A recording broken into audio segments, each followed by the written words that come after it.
Лиценцирана дадилка може да се ангажира само преку две приватни агенции.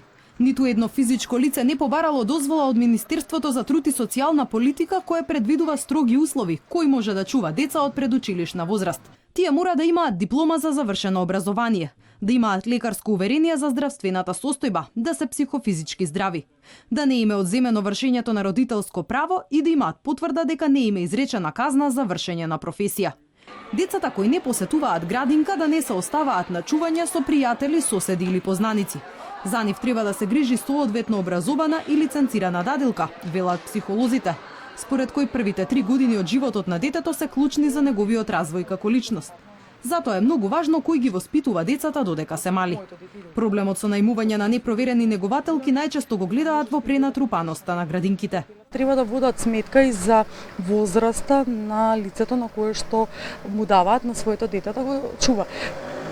Некои луѓе кои што се во пензија, во зависност од животот кој што го водели или премногу млади, не би сакала да дискриминирам во однос на возрастните граници, меѓутоа треба да се води сметка со оглед на тоа да се даде да му се даде целосен капацитет, нега, емпатија на детето кое што му е важно. Алармот со ангажирањето на нелиценцирани дадилки го активираа родителите на 9-месечниот Даријан кој објавија видео снимка од негователката која физички го малтретира нивниот син.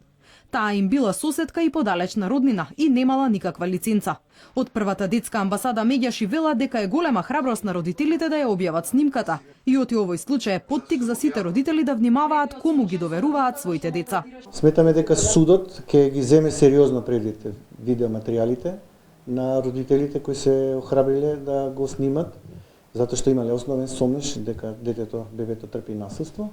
И со вештачење на автентичноста на видеоматеријалите, сензибилиран судија навистина може да го земе како главен аргумент во главниот претрес против осумничената негователка.